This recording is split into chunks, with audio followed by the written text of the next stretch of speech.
Good afternoon. Okay then, this road is on the Schlögener Sxhlinge. Schlögener Sxhlinge. Here is the point where the Danube turns on itself for 180. Oh yes!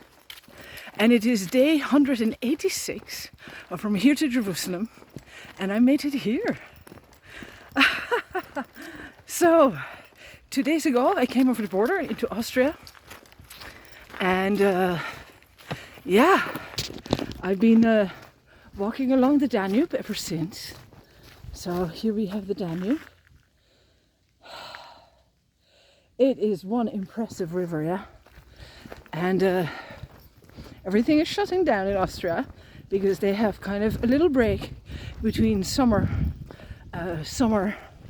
holidays and winter holidays.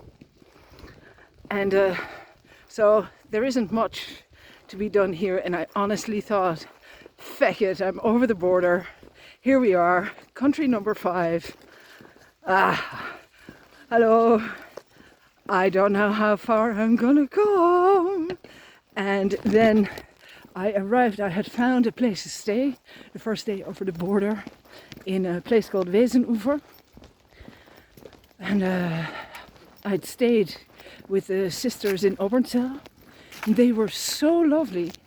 They were so lovely, they were so old, they were so lovely, and they went like, oh yeah, no, of course, no, you can come and stay, no problem at all. I leave there, and I'm thinking, oh my, what am I going to do? What am I going to do? I know they speak German in this part of Austria, but like the few people that I had spoken to, I didn't understand a word of what they were saying. And then I met a man, I came over the border, so the border on the Danube was held by the Russians from 45 to 55. There's still a tower there, and there is a Bauhof, so a farmer, and that's really it. You come over the border, everything changes, and what do I see but a way marker? Hello.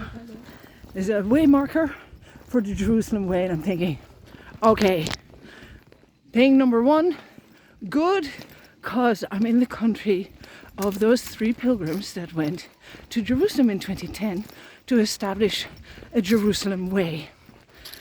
For, I think at the time they were talking about for peace, justice and equality. All very lovely, nice idea. Wasn't long after the war broke out in Syria. So I suppose there's an effort to have influence on the process. It didn't really work, but these 3 men had an amazing adventure, of course, similar to the adventure that I'm on. They started here, fresh over the border, Jerusalem Way sticker. I'm going, okay, fair enough, I'm in the right country. And then of course the entire thing changes. All the signs change, all the wording on the signage changes. And I'm going like, I don't know, how many cultures can I go through? And like, it took me so long to really get my head around my relationship with Germany and the Germans, and it was such an amazing discovery, an amazing journey. And I had to say goodbye to, my brother thinking that there was only schnitzel in that country. I left my plats behind. I've learned to just ask for help along the way from cloisters and abbeys, and I had many encounters with nuns and friars, and now of course I'm in a different country.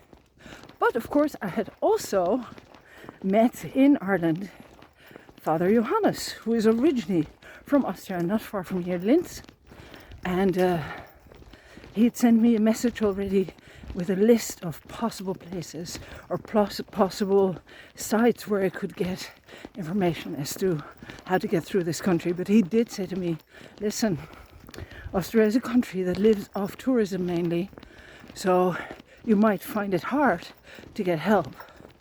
So I'm kind of walking around and I'm thinking, and people are saying hello, and it's still Grüß Gott. And I'm thinking, okay, I think I can do this. So a man stops, he passes by me in a big car, a Land Rover, and then he stops and he reverses and he goes, where are you going? I said, I'm on my way to Jerusalem. Do you have a place to stay? Yes, I do. I'd found a place in Wesenufer for the night. Pilgrimy kind of wandering, as they call us walkers, wanderer. Wait for like 32 euros, which is pretty good. And he goes, okay, can I buy you a meal? And I go, no. And then I go, is there somewhere for coffee? I will buy you coffee. So we go and have coffee. I get my first apfelstrudel, which is not what I expected. It was a different type of apfelstrudel than I'm used to. It was good, but different. And then he says, if the weather is really bad, what do you do tomorrow? And I said, then I'll stay. He says, then I'll show you around. And I go, that is really lovely. What's your name? Joe. So I go on to Wesenufer. I find out that this man where I'm staying, he's kind of reluctant to say, yeah, you can stay another day. I'm looking at the weather forecast and I'm thinking, oh, I've got a problem. It's going to be wet for hours and hours, and all night I'm listening for the rain to start, yeah?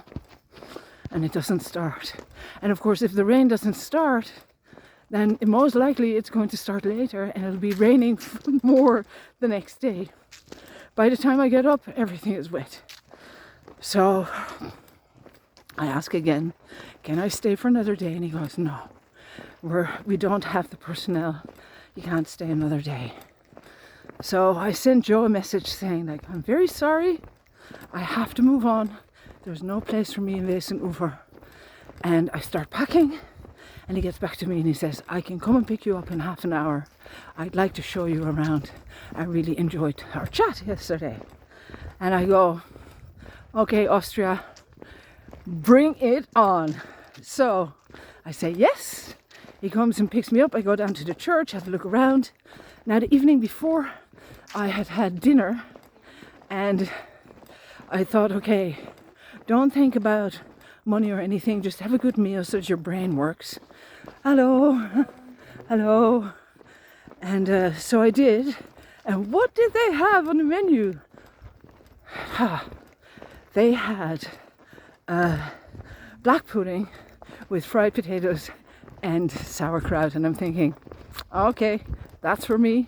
That's, bring on the homesickness. And I had a local beer.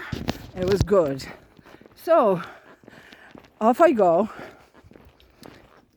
in the morning, down to the church, have a look around the church. I'd applied for the church to stay there as well. They didn't get back to me. None of the Catholic churches actually do. Whenever I write emails to communities that are Lutheran or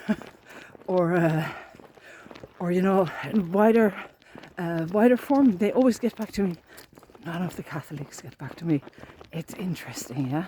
The cloisters do, if they host pilgrims, but the actual Pfarreien, so the church communities itself, the Catholics, they don't help. They don't help pilgrims. Not in Ireland, not in England, not in Holland, not in Germany. So, but okay, I'm learning, right? I'm learning. So he comes and picks me up. We go to the house, we put everything there. Lovely house. Turns out Joe is a widow. His wife died around the time that my father died. And he made me think a lot about Michelle, actually, with whom I walked in 2018. he never thought his wife would die, and then she died. And we have a cup of coffee, and then he says, let's go for lunch. And he brings me up to the village up the mountain where his mother was from. And we have lunch there. Bacon, potatoes, more sauerkraut.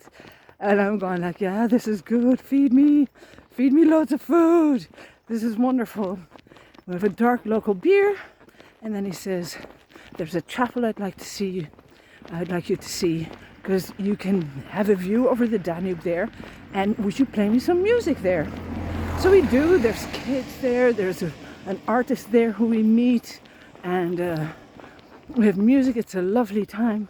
And then he says, look at that rock, they call that the Devil's Rock. Look, you can see the footprints. That's why the chapel is there. There's footprints of the devil in there. Very Irish, right? And so then I say, well, do they really believe that the devil was here? And he goes like, no, it's a smuggler's route. So from the smuggler's route, we turn back, and he says, there's one more thing I'd like to show you, and that is the gravestone of my wife. So we go to the cemetery that's not that far away from there, and he has this old border stone, and then on it, with a line, there are the 60, so exactly, she was 60 when she died. The stone is 60 centimeters high, and on it, for the centimeters of her ages, where the children were born, are on there, and there is a photograph of her. And there's another man in the graveyard, and he says, oh yeah, I know this man, he's also a pilgrim. The man spots my shell, and he kind of goes like, you're going to Santiago? And I go, no, I'm on my way to Jerusalem. And then he goes, I've been to Jerusalem. And I'm thinking, you've got to be kidding me, right? And then he says, I went in 2010. And I'm thinking, no way. With 3 people. And I'm thinking, no way, not possible. And I go, do you know Ashour? And he goes, yeah, that was my travel companion. Hello. I go, no way, that's not possible. You're one of the guys from the Jerusalem Way book. And he goes, yeah, they made a movie about us as well. And I said, well, that is just stunning. And look, here we go. I am really, truly in Jerusalem Way pilgrimage area. And he says, so you're walking? And I go like, yeah, how much do you carry? And of course Joe goes like, this woman carries 20 kilos. And he goes, that's not possible, she's a woman. And I go, no, it's right, I am the woman who carries. I've carried it to Santiago and to Rome. So now my way to Jerusalem, here we go. So I'm going to take the Treppenweg. So here we go. There we have the bicycle lane there, but I'm going to take the Treppenweg way, which is the road that they would have used to pull the boats. Yeah, this is the view. And there is the Schlögener Sxhlinge, is over there, and we're through that now, and then we're going to go around the corner there to the right, and then we're heading because now we're heading in the wrong way. We'll head around the corner, and in a few kilometers we'll be back on track. So yeah, I mean, how is that possible, right? So he took my number, I took his number, and I'm going to be staying after Linz with Johannes Ashour, and he's probably going to come up. He's auto clear, and yeah, do you know, there is, of course, there is the Templar Way, and there is also the Jerusalem Way. Everybody is, of course, trying to promote their own way. But of course, going to Jerusalem overland is not a popular pastime by people because it's considered to be too dangerous. And here I am. My mind was blown. Anyway, we go back to the house. We have another beer. I have a wonderful, and then Joe says to me, you know what? Why don't you stay tomorrow as well? I'll bring you back to Wesenufer, from where you can walk, and then at the end of the day I'll come and pick you up, either with a boat, and then we can go back by boat. And I went like, really? And he goes, yeah. And I go, that would be amazing. So Schlögener Sxhlinge, on my way to Insel, and then from Insel I go a bit further to Wies, and Wies he will come and pick me up. And just 2 kilometers before Wies will I call him, and he will come and pick me up. And then tomorrow he'll bring me back to Wies. So if we don't do it by boat today, we'll do it tomorrow. And then I am halfway through to Linz. And I have to say, I kind of went like, there are no coincidences, and I'm on the right road. So, day 186 from here to Jerusalem. I'm in Austria. I'm walking through the Schlögener Sxhlinge, and I'll see you all very soon. Have a wonderful day. I mean, how can that be, right? See you later.